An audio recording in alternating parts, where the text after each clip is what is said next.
Bonjour et bienvenue à tous, j'espère que vous allez bien. Aujourd'hui, nous allons voir ensemble comment créer un nouveau projet sous Android Studio, comprendre les différents choix de configuration qui s'offrent à nous, et je ferai aussi un tour rapide de l'interface d'Android Studio. C'est parti.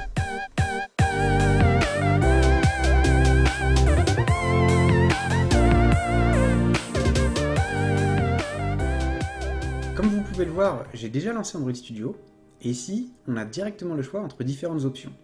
On peut ouvrir des projets déjà existants, importer des exemples de code, ou récupérer un projet de Git par exemple. Mais ce qui nous intéresse ici, c'est la création d'un nouveau projet. Du coup, on va cliquer sur Start a new Android project. Directement, Android Studio va nous aider en nous proposant un template déjà défini d'activité. Une activité, pour faire simple, correspond à un écran de votre application.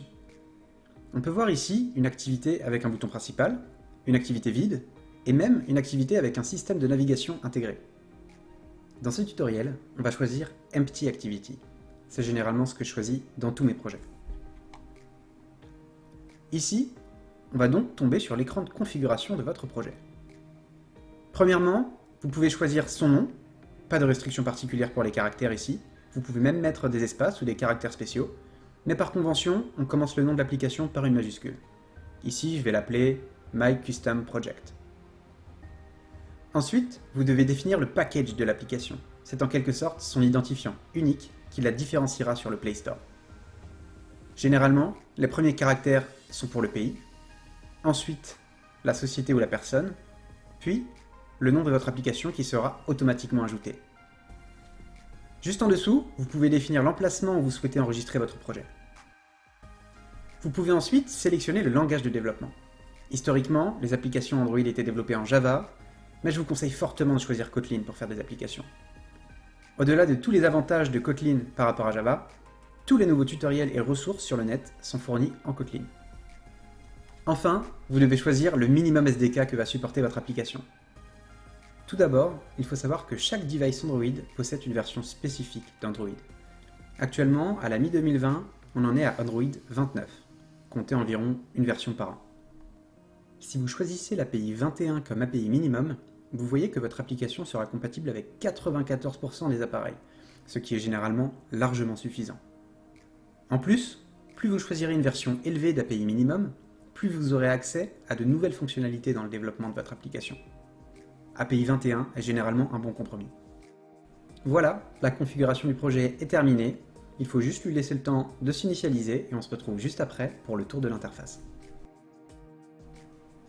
Voici donc à quoi ressemble Android Studio. Plein de menus, plein de fenêtres et d'interfaces, mais pas d'inquiétude. Tout est là pour vous faire gagner du temps dans le développement de vos applications. Nous allons voir ensemble à quoi tout cela correspond. Tout d'abord, sur la gauche, vous aurez un raccourci vers l'arborescence de votre projet, avec tous les fichiers qu'il compose. La partie App, dans laquelle sont écrites nos sources, et la partie Gradle Script, qui regroupe les fichiers de configuration de votre projet.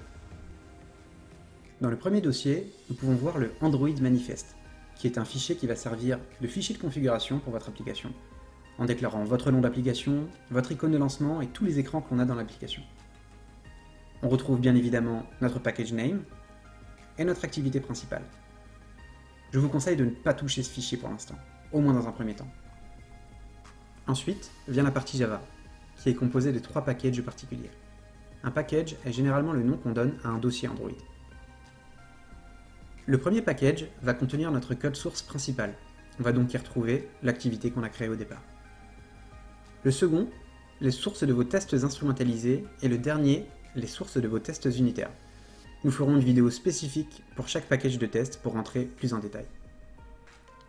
Juste en dessous, on voit le package res, qui va contenir toutes les ressources de l'application.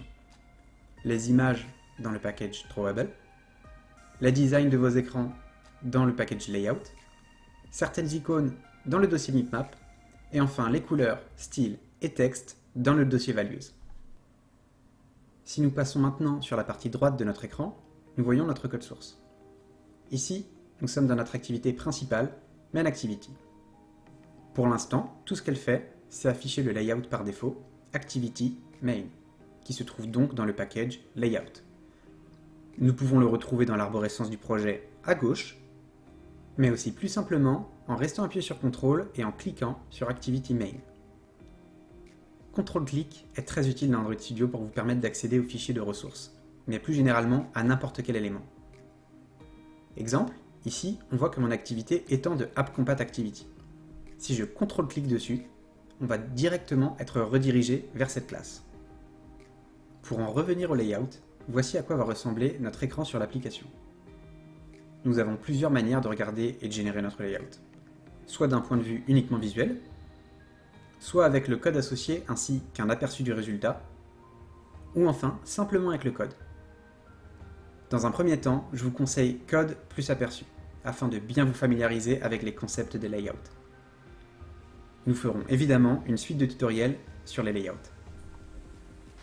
Enfin, tout en haut d'Android Studio, nous voyons les différents menus que nous pouvons parcourir. Et sur la droite, certains raccourcis vers les éléments les plus utiles de ces menus. Par exemple, ce bouton sert à compiler l'application, celui-ci à la lancer, et celui-ci à la débugger. Voilà, c'est tout pour ce tutoriel. Nous avons survolé pas mal de fonctionnalités d'Android Studio. J'espère qu'il vous aura plu, et si vous avez des questions, n'hésitez pas à me les poser en commentaire, je répondrai à chacun d'entre vous. Dans le prochain épisode, je vous proposerai de créer un émulateur Android afin de lancer notre application et la faire tourner. À très bientôt dans la prochaine vidéo.